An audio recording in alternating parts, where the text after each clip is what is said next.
I thought my sister slept with my fiancé, so I played the recording at our wedding. Laughter died. Forks stopped clinking. But then I heard something I hadn't noticed before, a voice I never expected. That's when the room exploded, and the truth tore my family apart. The night before the wedding, I couldn't sleep. Not from nerves, at least not the kind you're supposed to have. Not about the flowers arriving late or whether the vows would sound too rehearsed.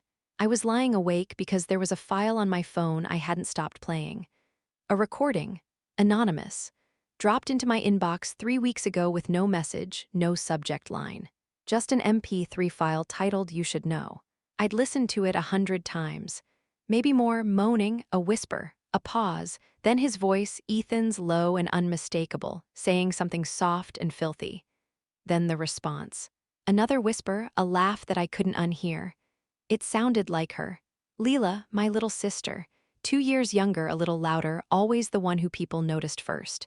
We used to be inseparable, summers in the same room. Matching Halloween costumes well into high school, I protected her from bullies. She covered for me when I snuck out. She was the first person I told about Ethan. The day he proposed, she cried harder than I did. And for months after that, she helped me plan every detail. Dress fittings, playlist debates, seating charts.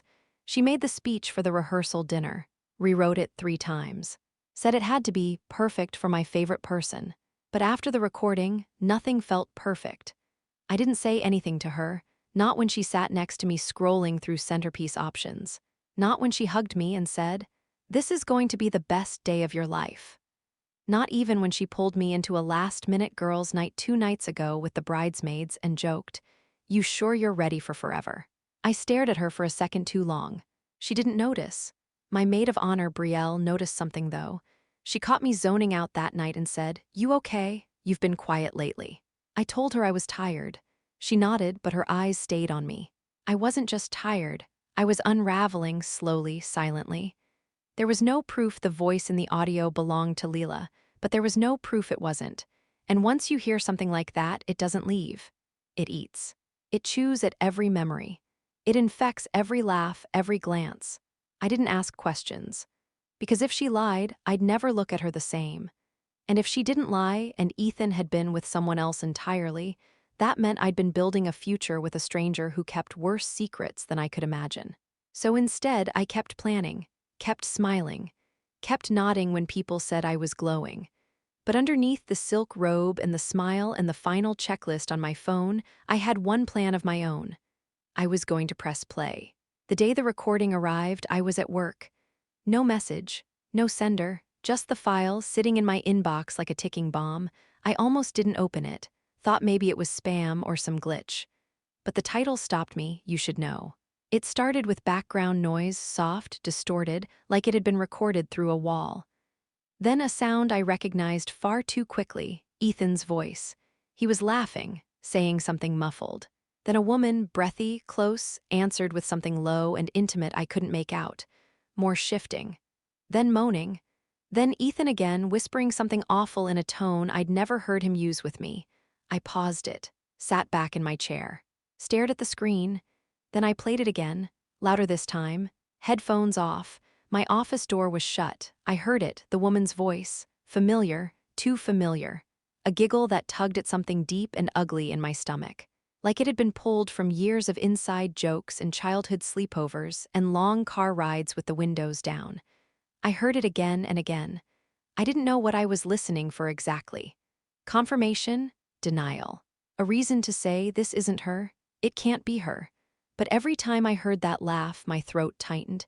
It sounded like Leela. That night, I ran the audio through a voice app on my laptop, one of those cheap tools used for comparing recordings. I uploaded a video of Leela from my engagement party, just her talking into the camera. The app gave it a 76% match. Not conclusive, not definitive, but enough.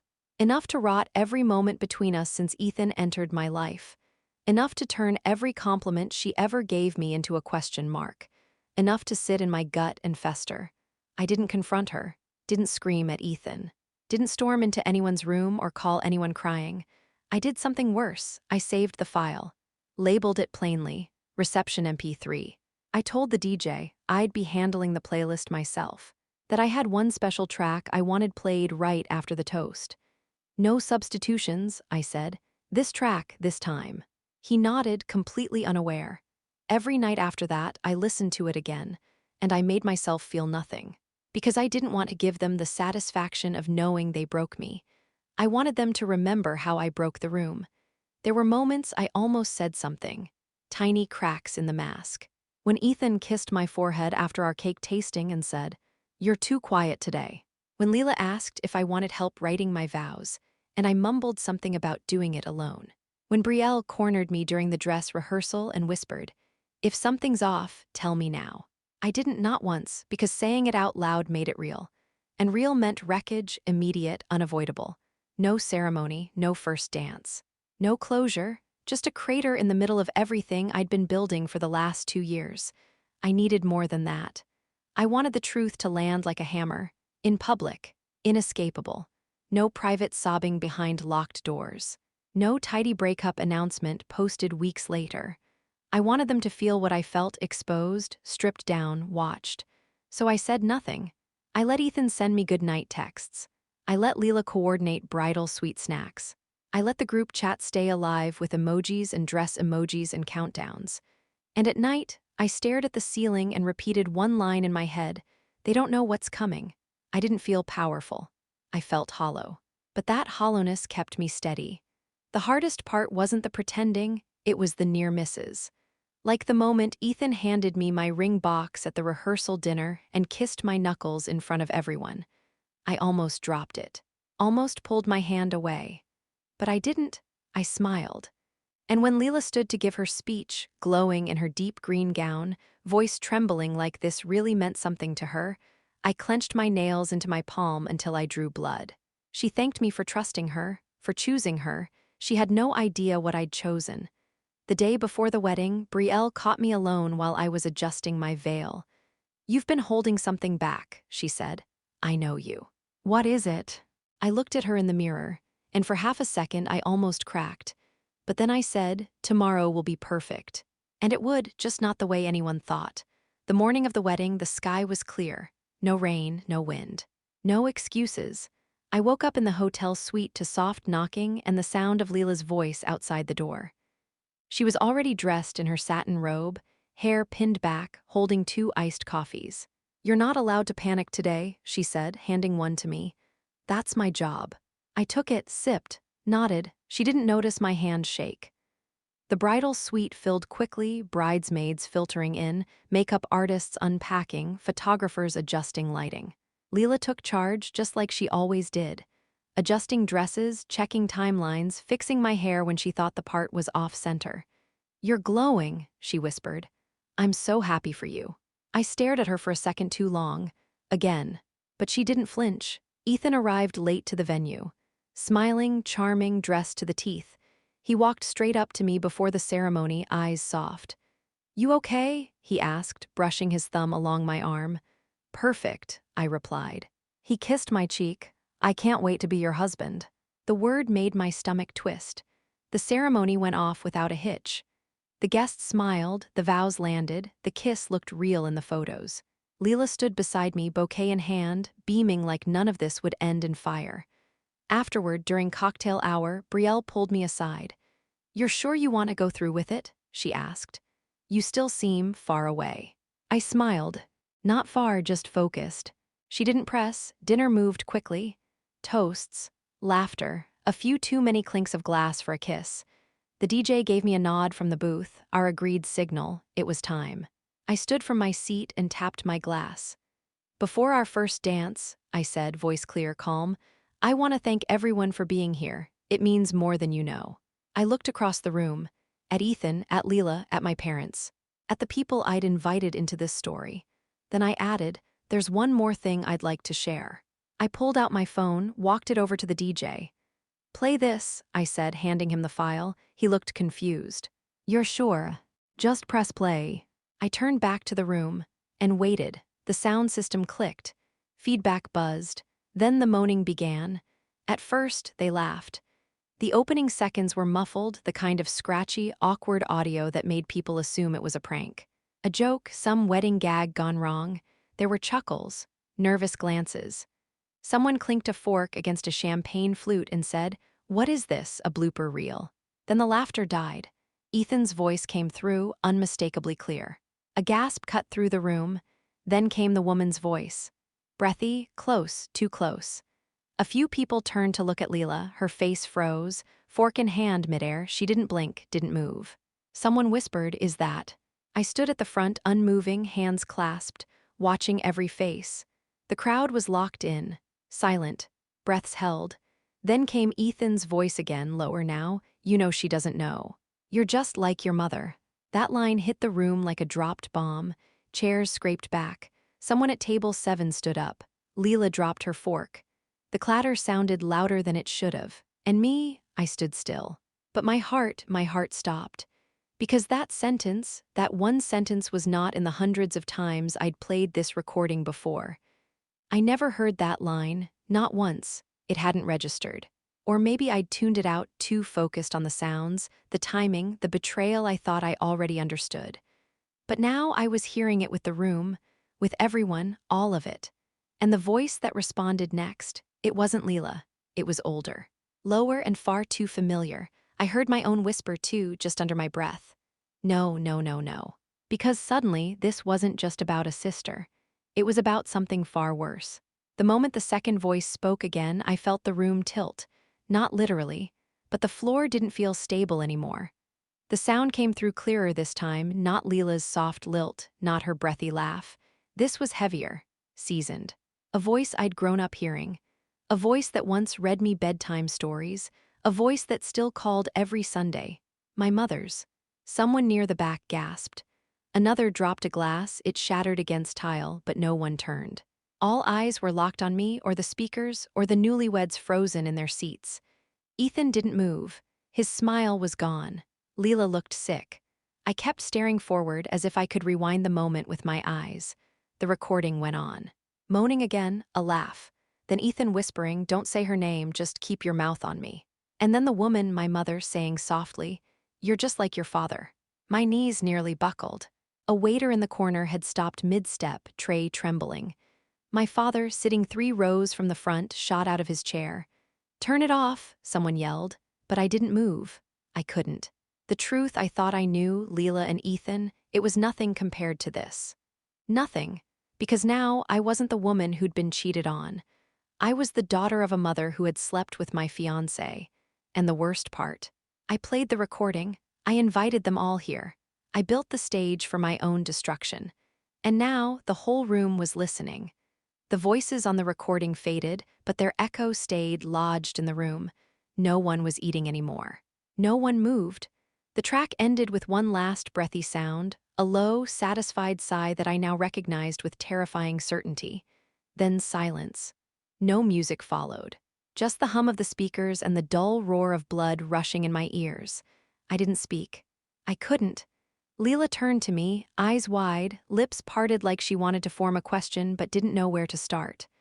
"Ava," she whispered. What was that?" But I wasn't looking at her. I was looking at my mother. She sat still, hands in her lap, lips pressed into a thin, trembling line. Her face was pale. Frozen. Then slowly she stood, one movement at a time. She didn't speak, didn't apologize, just turned and walked out of the room like she wasn't the epicenter of an explosion she helped create. No one followed her. My father watched her go, unmoving. And then it clicked, all of it. The family trips where she stayed behind. The 2 long hugs. The way Ethan always looked away when she entered a room. How she once told me during a wine night, "Men like Ethan always have a shadow." I thought she meant a flaw. I didn't know she meant herself. My legs gave out. I sat down hard in the nearest chair, dress sprawling around me. I wasn't crying, not yet. My hands were steady, but my insides weren't. They felt like glass that had already cracked and was just waiting for the final tap. Brielle knelt beside me. "You didn't know?" she asked gently. I shook my head once. Leela stumbled toward me, her face a storm of confusion and horror. "Ava, that wasn't me, I thought," her voice cracked. "I thought you thought it was me." "I did," I said. My voice sounded like someone else's. And I wished I was her, whoever she was. someone who didn't just find out her mother slept with her fiancé, and that he let it happen. My father didn't say a word, not right away. He stood there, fists clenched, face carved in stone. Then his gaze snapped to Ethan, and something inside him broke loose. He lunged. Chairs flew back as he crossed the floor in 4 violent strides. Ethan barely stood in time. My father grabbed him by the collar, slammed him against the edge of the sweetheart table, and shouted, louder than I'd ever heard him in my life. "You slept with my wife, my wife." The room erupted, guests screamed. One of the groomsmen stepped forward to intervene, but he hesitated. Everyone hesitated. No one knew whose side they were supposed to be on anymore. Ethan's voice cracked as he tried to speak. It wasn't. But my father hit him. A closed fist, straight to the jaw. Ethan stumbled, crashing into a centerpiece and knocking over 3 glasses. Red wine spilled across the white linen like blood. Someone shouted to call security. Someone else yelled to stop my dad. But no one touched him. The man had been humiliated at his own daughter's wedding by the man who was supposed to join his family and the woman who already belonged to it. It wasn't just fury.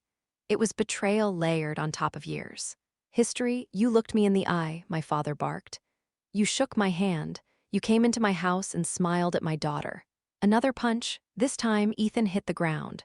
Brielle pulled me back as the chaos closed in. Leela was screaming. The DJ turned off the mic, finally, but the room was already splintered. One of the uncles, I think it was Uncle Mike, stepped between them, grabbing my dad by the shoulders. That's enough, Tom." But it wasn't enough. Not even close. Because the truth was still thick in the air, still burning through tablecloths and memories and promises that now meant nothing. My wedding was over, and no one had danced yet. Leela collapsed into a chair. Her dress bunched around her knees, her mouth trembling, eyes wide and wet with disbelief. She wasn't crying yet, just shaking. Shaking like her skin no longer fit, like her body was catching up to what her mind couldn't process. She looked at me, really looked. And for the first time that day, she didn't seem put together. Didn't seem like the glowing maid of honor with the witty speech and the perfect smile. She looked like someone who just realized she'd been used. "Ava," she whispered, her voice cracking. I didn't know. I didn't answer, not yet. She pressed her palm to her forehead, exhaling like she was trying to steady herself. "I thought it was me, the recording. I thought," she stopped, then glanced toward Ethan, who was now slumped on the floor, blood at the corner of his mouth, someone holding an ice pack to his face. "I slept with him," she said quietly. "Months ago, once. I swear just once, it was stupid. He told me it was a mistake, said he was drunk, that he loved you." Her breath hitched. I thought you knew." I turned toward her, slow and sharp. "I thought I did too." She blinked at me. "I thought that's what this was about. I didn't know about Mom." Now the tears came, hard, ugly. She bent forward, sobbing into her hands, the sound raw enough to make the guests look away. Brielle handed her a napkin. Leela didn't take it, she just wept. Not quietly, not gracefully, but with the kind of grief that comes from realizing you weren't special, you were just next. "I thought I was the mistake," she choked out. "But he was using me. He was using both of us." I sat back down, my legs refusing to hold me anymore. We didn't hug. There was no dramatic reconciliation, just shared space. Shared ruin. And the quiet, awful understanding that we were both casualties of the same man. My mother didn't run. She walked.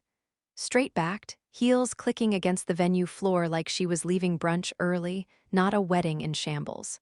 But I saw her face before she turned. It wasn't smug. It wasn't sorry, either. It was stripped bare, eyes red, skin pale, mouth pressed shut like if she opened it, everything else might fall out too. No one stopped her. Not my father, who was pacing now, muttering curses under his breath. Not Leela, who was still folded in on herself like grief had bent her bones. Not me. She reached the door, opened it, and left. The silence she left behind was worse than the noise. The room was still full of guests, of flowers, of uneaten food, but suddenly it felt vacant. Like someone had pulled the oxygen out. Like there were no walls holding us up anymore. I looked around. Aunt Margie's jaw was slack. Cousin Jude was texting furiously. The band, still by the side wall, stared like they'd been hired to play at a funeral and just realized it was theirs. People started to leave. Quietly, in groups of 2 and 3. No eye contact, just quick steps and muttered excuses. The photographer asked if I still wanted portraits. I didn't answer. I kept thinking about her voice. That moment in the recording when she said, "You're just like your father." What did she mean? Was it about desire? Weakness? A pattern I hadn't seen before? I remembered being 8 years old, sitting at the top of the stairs, watching my parents argue over something neither of them ever explained. I remembered the way my mother cried that night. The way my father slammed the back door and didn't come home until morning. I thought they got through it. I thought we were normal. But maybe normal had always just been silent. And now, silence was all that remained. The venue looked like a war zone. Half-eaten meals sat untouched. Champagne flutes tipped over. Flower petals scattered like confetti no one wanted to clean. The band quietly packed their instruments. The planner was on the phone near the bar, whispering with her back to me. I sat at the head table alone. My bouquet was on the floor, water pooling around it from the shattered vase someone knocked over during the chaos. Brielle sat down next to me eventually. She didn't say much, just handed me a glass of water and waited. I took it. Didn't drink. Across the room, 2 bridesmaids gathered my things. One of them tried to wipe wine off my dress. I waved her off. Leela was in the corner now, still crying, someone rubbing her back. I couldn't tell if it was a cousin or a stranger. No one felt familiar anymore.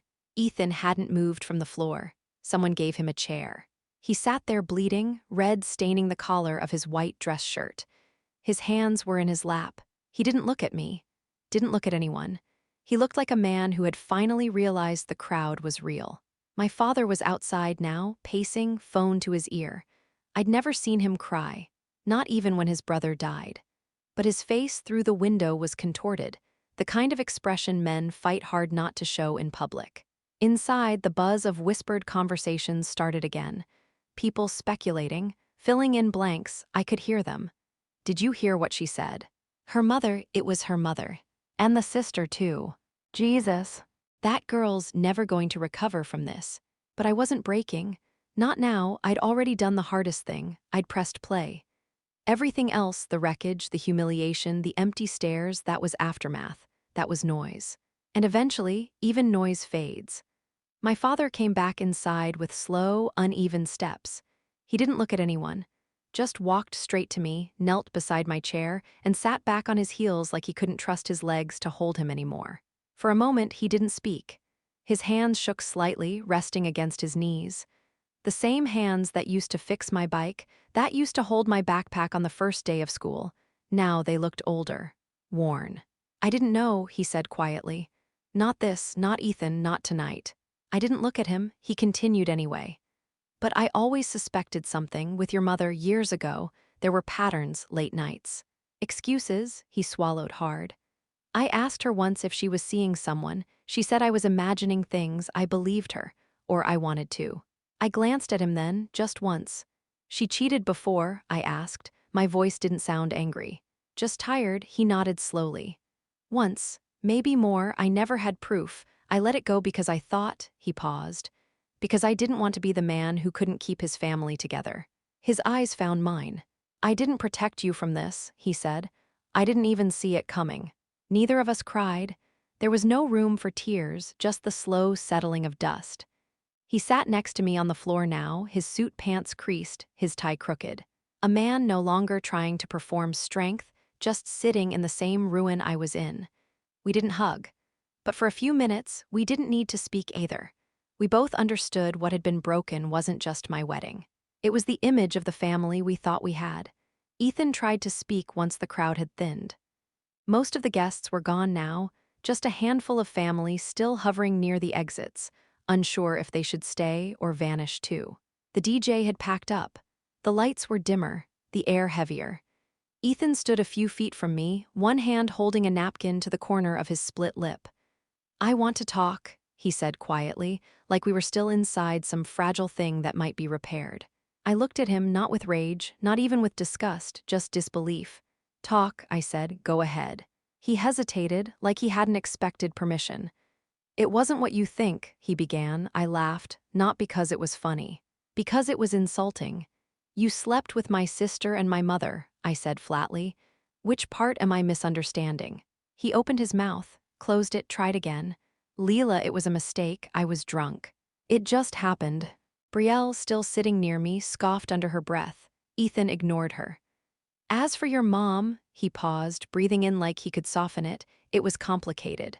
That was when my father stepped closer. Don't, he warned. Ethan backed up a half step, but kept talking. She was vulnerable. She told me things about your marriage, about feeling invisible. I didn't mean for it to happen. I didn't plan any of this. You mean you just accidentally ended up in bed with 2 women in my family? I said, standing now. He looked panicked. No, I mean I loved you, I still do.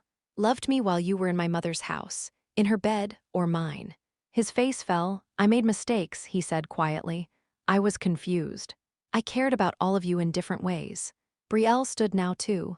You cared, she snapped. You destroyed an entire family in 1 calendar year. He turned to her. This is between me and Ava. No, I said. Not anymore. Because nothing was between us now, not love, not respect, not even words worth finishing. Leela heard enough. She stood abruptly from the corner, her heels clacking hard against the marble floor. Her face was streaked with mascara, her dress wrinkled, her hair falling from its once perfect pin. But her eyes, they were locked on Ethan like a blade. You cared about me, she said, walking toward him. That's what you're going with now. He turned to her. Leela, you looked me in the face, she shouted. You told me it was a mistake, that it was over, that you loved my sister. I did, he said. You slept with our mother. His jaw clenched, but he didn't deny it. Leela didn't wait. Her hand flew before anyone could stop her. The slap echoed through the hall. Leela, I said, stepping forward, but she didn't look at me. I thought I was the problem, she said, her voice cracking again. I thought I betrayed you. I took a slow breath. You did. She winced. I didn't know about Mom, she whispered, but I knew what I did with him was wrong.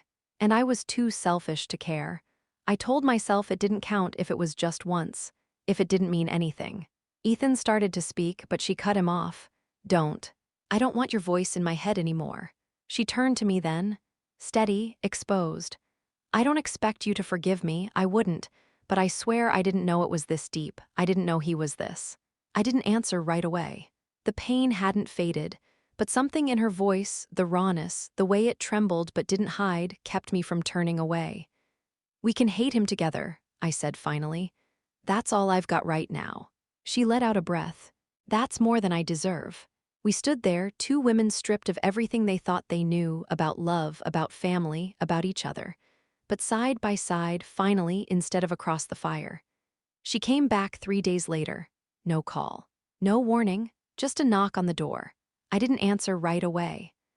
I saw her through the peephole, my mother, dressed too nicely for an apology, standing with her hands clasped in front of her like she was waiting for a dinner reservation.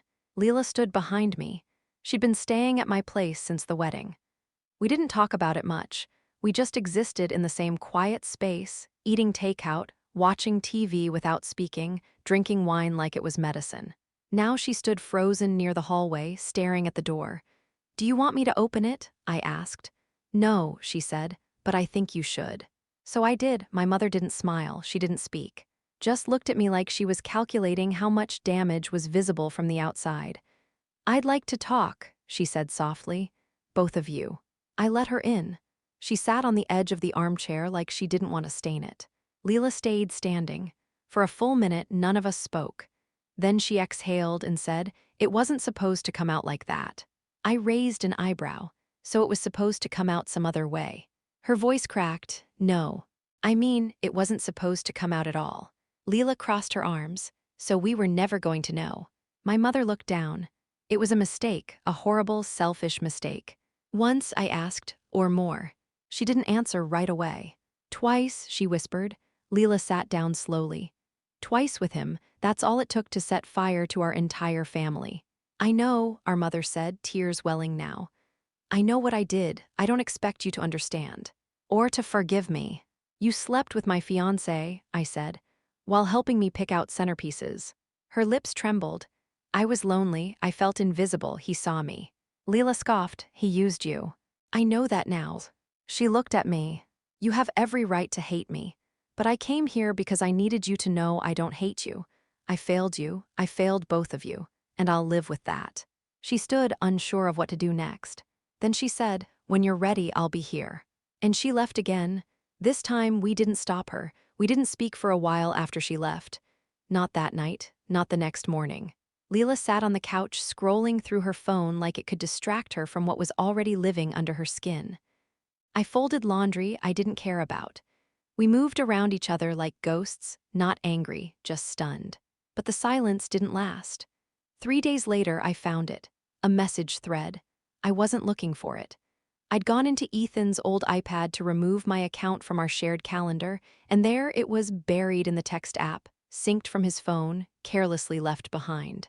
A full year of messages. From him to her, my mother, they started tame.